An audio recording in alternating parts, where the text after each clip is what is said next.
there's a team that has been meeting all this year so far to work on our campus. Some of our biggest ministries exist in some of our tiredest spaces here.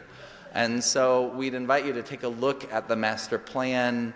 This is the draft phase. This is where we are inviting your feedback. And this is the phase where we say, do these bathrooms look like the size that we might want? Are these classrooms what we're looking for? Do we need to be able to cram a few more tables into this parish hall? All those kind of questions. So to look at the plans, there'll be an email that will come out this week as well with a video about the process and a survey, and we really encourage you to engage. The property committee came up with a lot of questions. Every time they would come to the vestry or to the rector to say, what should we do? Should we fix this? Or are we going to replace it someday? And nobody knew the answer. And we were tired of spending money on things that we suspected were never going to be part of the permanent parish plan. Yeah, and as the chair of the property committee, I kept adding to that list and saying, well, what about those fences? And what about those boilers? And that music area, that organ, it got to be quite a long list. The food pantry is bursting at the seams. They have worked so cleverly and so diligently to try to make that space work. But the truth is they're on top of each other. The food is crowded in there. There's signs everywhere. Do not put any food on this top shelf. We don't have the refrigerators are quite adequate, but they're just stuffed in a room. And then we have this nice cold storage building, but it could be so much more efficient. I mean, if you have an efficient building, then you can serve just as many, if not a third or 40% more people with the same amount of volunteers and the same amount of time. I mean, so we're on top of each other and we're not being efficient. We need to work smarter, not harder. And as I recall, they don't have room to store always all the food that they get from Roadrunner. They can't, there's a limit to the capacity of the number of people they can serve because of the food they can store, which is a problem. The Roadrunner truck comes in. Depending on the driver, he parks on Montano, blocking a lane. Then all of the volunteers have to come in with carts and literally take everything off the truck, the Roadrunner truck, and then trundle it into the building. So we're causing a traffic jam on one of the busiest streets in Albuquerque. Once in a while, the truck driver parks in the middle lane, the turn lane. That causes even more problems because then you have to trundle the food across 2 lanes of traffic into the food pantry building. So we definitely have told the architect we need to have a place where the truck can just move right up next to the food pantry and we have a seamless transition from truck to food.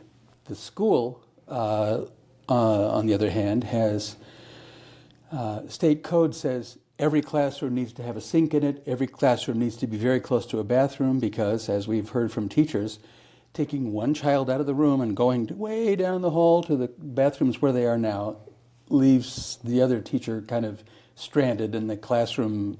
It's difficult. It's difficult.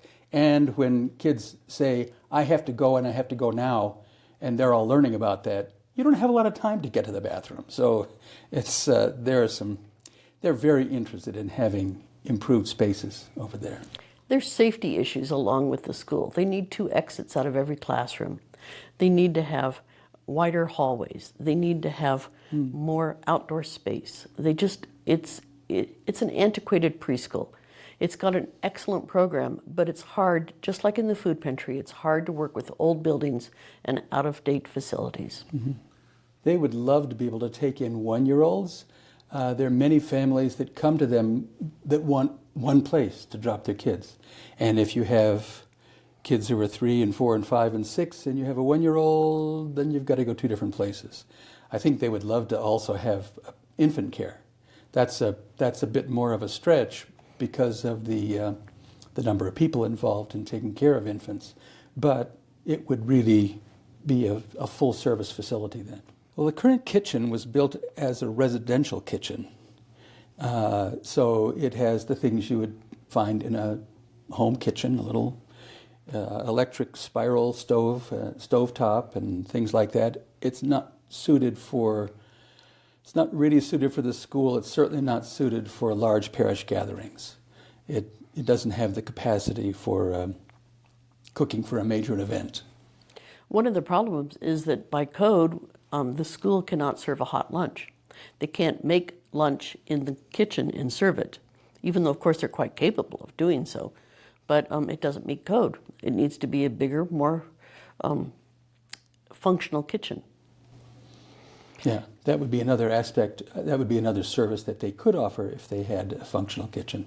Everybody we talked to, every ministry, every individual said we need more storage.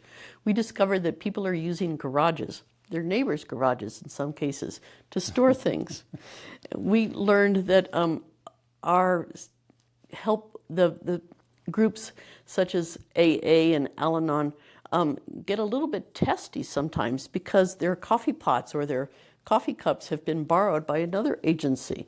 And so they would all like to have their own lockable storage, which is quite understandable because they've invested in their coffee pots and things.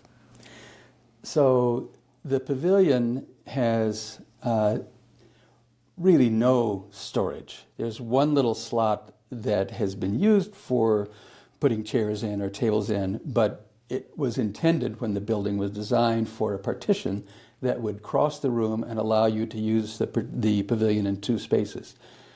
That hasn't been prioritized yet. In the meantime, all those tables and all those chairs wander around the room and get in the way of art and move around. So there is a pressing need in the pavilion for storage where you can move that stuff out and only have in the room what you need for your event. In the music area, there's kind of a fire drill every Sunday morning where the musicians for the 9 o'clock service, after the 7:30 service, have to wait to the last minute and then rush in and go to the room that has their amps and their wires and their cords and get everything stood up and the music stands, and there's a lot of rushing around, not meditative. It is not conveniently located. There's storage there, but it doesn't make it easy for the people doing transition from one service to another. And then, of course, it all has to be put away every Sunday morning before the next service. When I was showing people the boilers, the people's eyebrows raised practically up to their hairline. It's old. The boilers are old. They're 25 years old. They are functioning, but the last thing we want to do is have an emergency. We want to think ahead. We would like to have air conditioning in the church itself and some of the new buildings because it's getting hotter. Swamp coolers aren't working as well. Mm-hmm. But we have solar, and we have possibilities of getting more solar even. Mm-hmm. We can keep paying for our infrastructure through solar panels, that's incorrect. We can keep modifying our infrastructure by thinking about electric appliances and electric facilities mm-hmm. rather than gas. Mm-hmm. And replacing the boilers is a pretty expensive proposition, and the cost of replacing the boilers would go a long ways toward putting in an HVAC system in the same facilities. We've shied away from that in years past because it's expensive. But if you're having to replace your boilers anyway, it becomes more feasible. So what we're doing now is laying out a map that says, here's where we would like to go. And I think I've mentioned before that the 2008 site plan didn't totally get executed. We project out as far as we can, and we say, here's what the chunks are, and here's what we think the chunks will cost. Then I say we, and that's now the parish, looks at that and says, we think we would be ready to fund this and not that today, but maybe tomorrow we'll fund that. So it will be something that's spread out over a number of years based on our priorities, what ministries are driving things, and our ability to fund them. I want them to keep an open mind. I want them to think nothing is written in stone, not yet. Even while we're building, we may be switching things around a little bit. I want them to think about the possibilities if we have new buildings, new construction, if we have new facilities that attract newer families, new people. I want to think about the people we can serve. For example, in the food pantry. Wouldn't it be wonderful if we could increase our capacity? Wouldn't it be great if we had a kitchen that could serve people who are living on the street? It would be great if the kids who go to the day school could get a hot meal during the day. There are many wonderful things that can be done, I think, and I think that it's up to us doing this dreaming and saying yes, we can do these wonderful things, to now say, okay, let's start with this. Let's coalesce around this. Let's make this happen. We'll only bite off the chunks that we can afford, that we can see. Right. It's going to take a while. We're doing this for the next generation.